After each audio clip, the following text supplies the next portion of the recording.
Welcome বন্ধুরা, আজকে তোমাদের জন্য নিয়ে এসেছি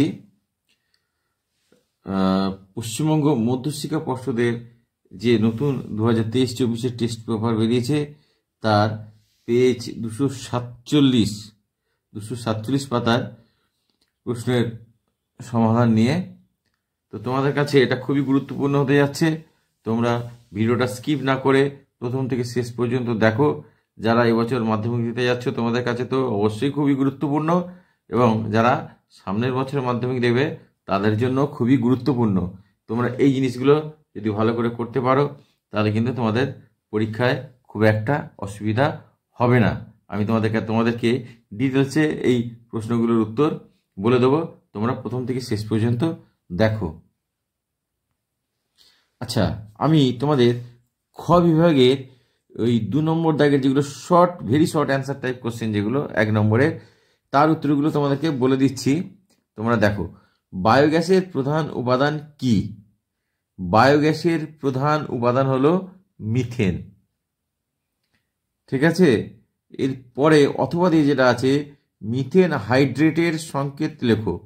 মিথেন হাইড্রেট, যাকে অনেক সময় ফায়ার আইস বলে, তার সংকেত কি? সংকেতটা আমি লিখছি, দেখো। মিথেন হাইড্রেটের সংকেত হলো 4CH4 23H2O। অনেক সময় তোমাদের একটা প্রশ্ন আছে যে একটি ক্ল্যাথরেট যৌগের নাম লেখো। মিথেন হাইড্রেট কিন্তু একটি ক্ল্যাথরেট যৌগ। পরেরটা দেখো, বায়ুমণ্ডলের কোন অঞ্চলে কৃত্রিম উপগ্রহ অবস্থান করে? বায়ুমণ্ডলের এক্সোস্ফিয়ার অঞ্চলে কৃত্রিম উপগ্রহ অবস্থান করে। আচ্ছা, পরেরটা দেখো, শুষ্ক বায়ু এবং আর্দ্র বায়ুর মধ্যে কোনটি হালকা? আর্দ্র বায়ু বেশি হালকা। দেখো, জলীয় বাষ্পের বাষ্প ঘনত্ব হচ্ছে জলীয় বাষ্পের বাষ্প ঘনত্ব হচ্ছে 9, আর শুষ্ক বায়ুর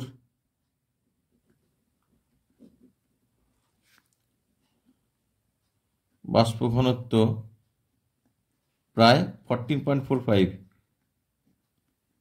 বুঝতেই পারছো, তাহলে জলীয় বাষ্প যদি এর সাথে মেশে অবশ্যই এর বাষ্প ঘনত্ব কমে যাবে। ঠিক আছে, তাই আর্দ্র বায়ুর ঘনত্ব কম এবং আর্দ্র বায়ু হালকা। দেখো, 2-4টি যে কোন উষ্ণতায় গ্যাসের চাপ শূন্য হয়? -273 ডিগ্রি সেন্টিগ্রেড উষ্ণতায় গ্যাসের চাপ শূন্য হয়। রেনোর একটা সূত্র আছে, সেই সূত্র অনুযায়ী -273 ডিগ্রি বা পরম শূন্য তাপমাত্রায় গ্যাসের চাপ শূন্য হয়, গ্যাসের আয়তনও শূন্য হয়, গ্যাসের চাপও শূন্য হয়। 2-5, তরলের প্রকৃত প্রসারণ ও আপাত প্রসারণের মধ্যে সম্পর্ক কি? তরলের প্রকৃত প্রসারণ আর আপাত প্রসারণের মধ্যে সম্পর্ক হলো প্রকৃত প্রসারণ গ্রেটার দ্যান আপাত প্রসারণ। কারণ আপাত প্রসারণের ক্ষেত্রে কিন্তু পাত্রের প্রসারণটা বিবেচনার মধ্যে নেওয়া হয় না, যেটা প্রকৃত প্রসারণের ক্ষেত্রে নিতে হয়। অথবা দিয়ে যেটা আছে, দেখো, আপাত প্রসারণ ও প্রকৃত প্রসারণের মধ্যে কোনটি তরলের নিজস্ব ধর্ম? অবশ্যই প্রকৃত প্রসারণ। প্রকৃত প্রসারণ হচ্ছে তরলের নিজস্ব ধর্ম। ড্যাশ মাধ্যমে আলোর গতিবেগ সব থেকে বেশি? শূন্যস্থানে হবে শূন্য। শূন্য মাধ্যমে আলোর গতিবেগ সব থেকে বেশি। পরেরটা, বায়ুর সাপেক্ষে কাঁচের প্রতিসারাঙ্ক 3/2 হলে কাঁচের সাপেক্ষে বায়ুর প্রতিসারাঙ্ক কত? ঠিক উল্টোটা, 2/3 হবে। আচ্ছা, অথবা দিয়ে যেটা আছে, দেখো, দৃশ্যমান আলোর মধ্যে কোন বর্ণের আলোর বিক্ষেপণ সব থেকে বেশি? সব থেকে বেশি বিক্ষেপণ হয় বেগুনি বর্ণের আলোর ক্ষেত্রে, আর সব থেকে কম হয় লাল বর্ণের আলোর ক্ষেত্রে। বিওটি দিয়ে কোন ভৌত রাশি পরিমাপ করা হয়?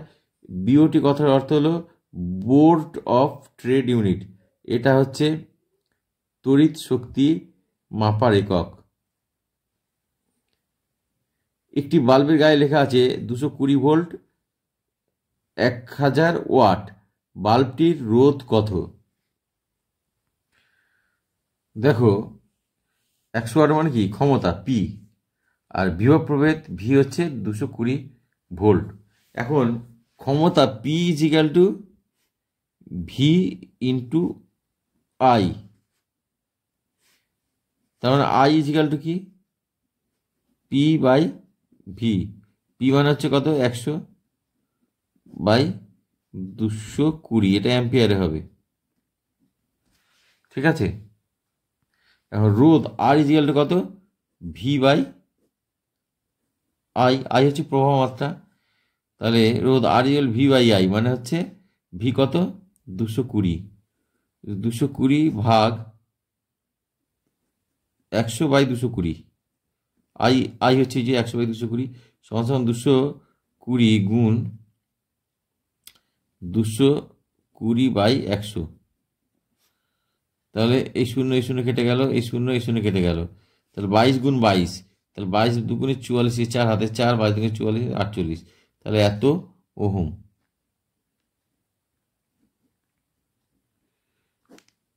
এত ওহম, ঠিক আছে। অথবা দিয়ে যেটা আছে দেখো 2-9, ফিউজ তারকে মূল বর্তনীর সঙ্গে কিভাবে যুক্ত করা হয়? ফিউজ তারকে মূল বর্তনীর সঙ্গে শ্রেণী সমবায়ে যুক্ত করা হয়। 2-10 তেজস্ক্রিয়তার এসআই একক কি? তেজস্ক্রিয়তার এসআই একক হচ্ছে বেকেরেল। 2-11 একটি ধর্মের উল্লেখ করো যেটি পর্যাবৃত্ত নয়। তেজস্ক্রিয়তা হলো এমন একটি ধর্ম যেটা পর্যাবৃত্ত নয়। হ্যালোজেন কথাটির অর্থ কি? হ্যালোজিন কথাটার অর্থ হলো সামুদ্রিক লবণ উৎপাদক, ঠিক আছে। তোমরা জানো পর্যায় সারণীতে 17 নম্বর যে গ্রুপটা আছে fluorine, chlorine, bromine, iodine, astatine, এই গ্রুপটাকে বলা হয় হ্যালোজেন, হ্যালোজেন মৌল। তো এদের অর্থ হচ্ছে সামুদ্রিক লবণ উৎপাদক। 2-13 ক্যালসিয়াম অক্সাইড এ সমযোজী না তড়িৎযোজী বন্ধন বর্তমান? ক্যালসিয়াম অক্সাইডে তড়িৎযোজী বন্ধন বর্তমান। ক্যালসিয়াম 2টো ইলেকট্রন ত্যাগ করে আর অক্সিজেন 2টো ইলেকট্রন গ্রহণ করে, ঠিক আছে। 2-14 লোহার চামচের ওপর সোনার প্রলেপ দিতে অ্যানোড হিসাবে কি ব্যবহার করবে? আচ্ছা, যেহেতু প্রলেপটা দিতে হবে সোনার, তাই অ্যানোডে সোনার পাত ব্যবহার করতে হবে। একটা জিনিস মনে রাখবে যে যে বস্তুটার উপর প্রলেপ পড়বে সেই বস্তুটাকে রাখতে হবে ক্যাথোডে, আর যে বস্তুর প্রলেপ পড়বে সেই ধাতুটাকে রাখতে হবে অ্যানোডে।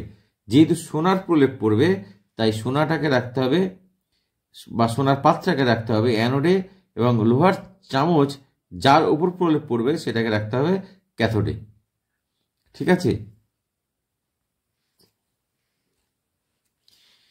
2-15 তড়িৎ বিশ্লেষণ প্রক্রিয়ার কি প্রকার তড়িৎ প্রবাহ ব্যবহার করা হয়?